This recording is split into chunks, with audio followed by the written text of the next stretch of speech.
Uma vez um certo pensador disse que a vida dos vivos é, na maioria das vezes, determinada pelos pensamentos dos mortos. Isso é verdade.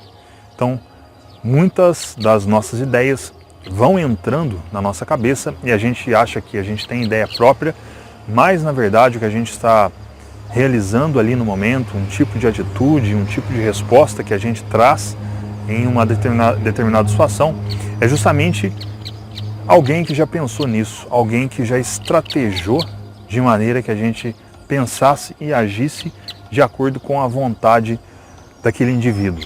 Isso acontece demais e muita gente não percebe.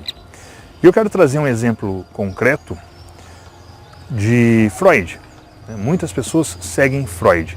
Eu quero que você saiba que eu não sou psicólogo nem psiquiatra, eu sou apenas um cidadão que gosto de trazer esses conteúdos de desenvolvimento pessoal e por isso eu acabo estudando muito do assunto de psicologia. Eu leio livros, acompanho pessoas que levam o assunto a sério, sem, vamos dizer assim, um viés, mas sim dentro de uma realidade concreta. E isso que a gente deveria fazer, se você for um estudante de psicologia, é isso que você deveria fazer. Óbvio que quando uma pessoa entra numa faculdade, ela precisa seguir todo aquele planejamento, porque senão ela não consegue formar, mas ela pode aprender aquilo e depois ela pode simplesmente começar a buscar por outras fontes, outros tipos de pensamentos, para que ela não fique presa só naquela linha de raciocínio.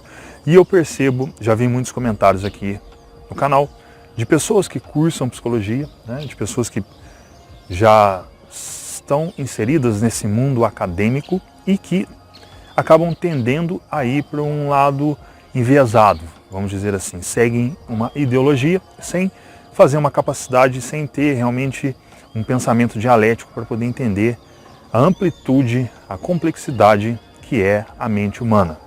E Freud, ele desenvolveu a psicanálise, ele é o pai da psicanálise. E é interessante que quando a gente vê, inclusive existe uma frase que diz, pelos frutos conhecereis. E a gente vê muitas pessoas fazendo psicanálise. Eu não estou favorecendo a psicanálise, nem dizendo algo contra, mas eu estou constatando algo que acontece na realidade. De pessoas que fazem psicanálise e ficam por décadas, às vezes, sem apresentar algum progresso. Então, a gente começa a perceber que existe algum aspecto da psicanálise, isso também vai depender de cada pessoa, porque cada um tem uma percepção diferente, vai ter uma maneira diferente de reagir, mas, no geral, estou falando aqui de uma linha geral, as pessoas que fazem psicanálise, elas tendem a ficar muito tempo com aquele tratamento e aí as pessoas não apresentam esse progresso. E quando a gente pega os princípios de Freud, que é basicamente o id, o ego e o superego, a gente percebe que ele tinha sim criado um conceito e ele dizia, trazia aquele conceito de que a maioria dos nossos impulsos, dos nossos defeitos, eles foram construídos inconscientemente na infância. Temos também Carl Jung, que pensava que foi aluno de Freud e que também desenvolveu o conceito dos arquétipos. Não só ele desenvolveu o conceito dos arquétipos, ele trabalhava em cima desse conceito, da questão dos sonhos, da questão de cada cultura ter o seu arquétipo. Se você já leu o livro de Joseph Campbell, O Herói de Mil Faces, você vai entender um pouco mais como que era o pensamento de Carl Jung.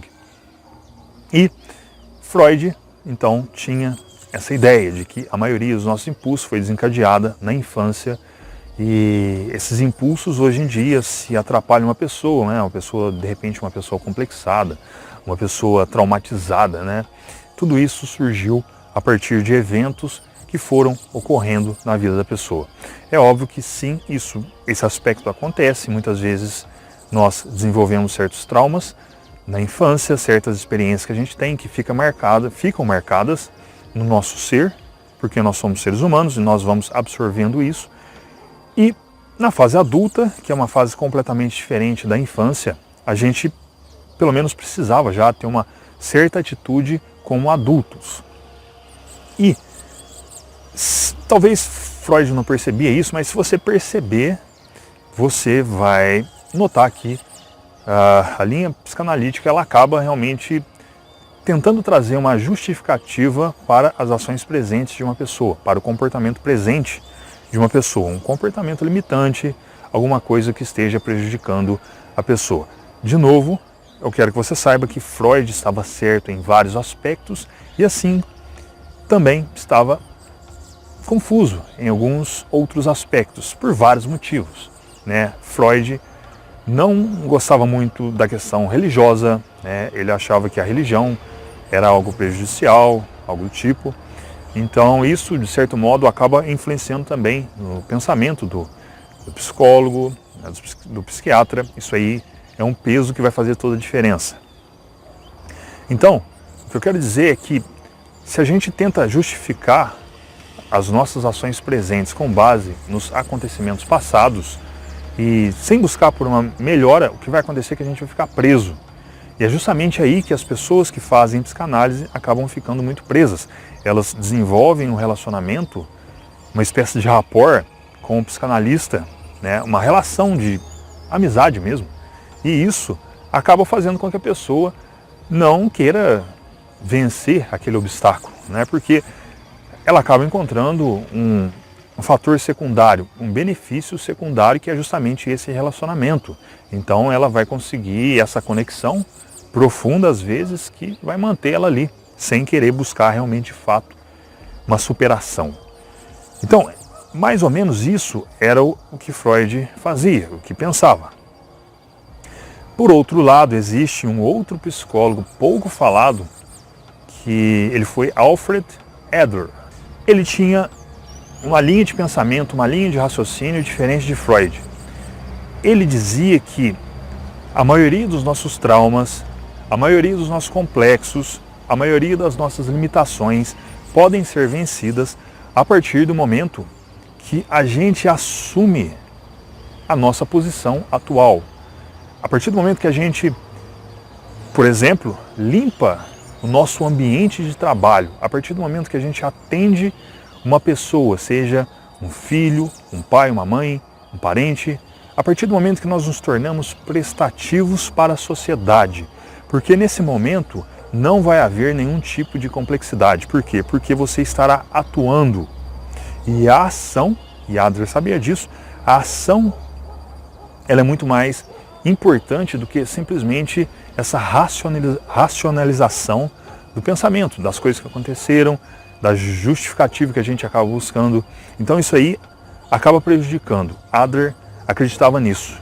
Ele acreditava que o sentido da vida realmente aparecia a partir do momento que a gente se torna prestativo. E se a gente for ver isso na realidade, quando a gente vai buscar por referências na realidade, a gente vai perceber que isso é verdade. Pessoas que conseguiram superar traumas, pessoas que foram abusadas sexualmente na infância, pessoas que sofreram diversos tipos de violências e que hoje essas pessoas, elas aprenderam, elas cresceram com aquelas experiências e hoje elas são pessoas muito mais prestativas do que o restante das pessoas, o restante da maioria. Então esse elemento, ele existe. E muitas vezes a gente pensa de maneira freudiana. A gente quer justificar um erro, a gente quer justificar uma limitação, a gente quer justificar uma fraqueza, sendo que a gente poderia seguir pelo caminho de Adler, que é justamente ver qual é o chamado presente e a gente atender aquele chamado na nossa vida. Isso aí vai nos fortalecer muito mais do que simplesmente buscar por justificativas. E eu sei que a justificativa, a vitimização, ela é profunda. Porque nós vivemos num mundo em que tudo dói. Outro dia eu falei isso num vídeo, né? Tudo é pesado, tudo é difícil, tudo é distante. E quando a gente pensa dessa maneira, a gente vai encontrar muitas barreiras ao longo da nossa vida. Agora, quando a gente assume essa postura de enfrentar a situação presente, a gente vai se fortalecer muito mais. Por isso é importante a gente buscar a força física. Porque quando você tem uma força física, quando você pratica musculação, quando você pratica uma arte marcial, quando você pratica um esporte que te desafia, que vai acontecer é que você vai precisar desenvolver, ou pelo menos elevar as suas capacidades e habilidades para poder lidar com aquela situação. Agora, quando a gente foge disso, quando a gente busca uma vida baseada no hedonismo, e eu falo muito sobre isso aqui no canal, ou seja, a gente busca uma vida pautada no prazer, evitando a dor e buscando o prazer constantemente, a gente vai se enfraquecer. Não tem como a gente não se enfraquecer. E o que a gente vê hoje é uma geração de pessoas fracas. Eu tenho 41 anos de idade. Em março desse ano, no ano de 2021, eu farei 42 anos. Ou seja, eu sou de uma geração diferente, obviamente, de uma pessoa que nasceu na década de 90 ou na década de 2000, né? No ano 2000 em diante. E a gente vê muitas pessoas, muitos jovens de 20 e poucos anos que não tiveram a mesma referência que eu tive. E assim sucessivamente, né? Assim a gente pode pegar pessoas com mais idades, pessoas com 60, 70 anos que tiveram uma experiência completamente diferente da geração atual. Então a gente precisa muito prestar atenção nisso e a gente não pode mergulhar de cabeça em certos tipos de pensamento. A gente vai, aprende, faz esse exercício dialético, aprendendo com cada pensador, né, para que a gente possa então articular esses pensamentos e assim saber como se orientar no mundo e também usá-lo para poder entender os outros. Por que as pessoas pensam de maneira tão fragilizada? Enfim, é importante que a gente estude, com que a gente aprenda e com que a gente cresça com tudo isso. Vou ficando por aqui, espero que esse vídeo tenha feito sentido para você. Se você gostou, mais uma vez, faça a sua inscrição aqui no canal se você não é inscrito. Deixo a você um forte abraço e até o próximo vídeo.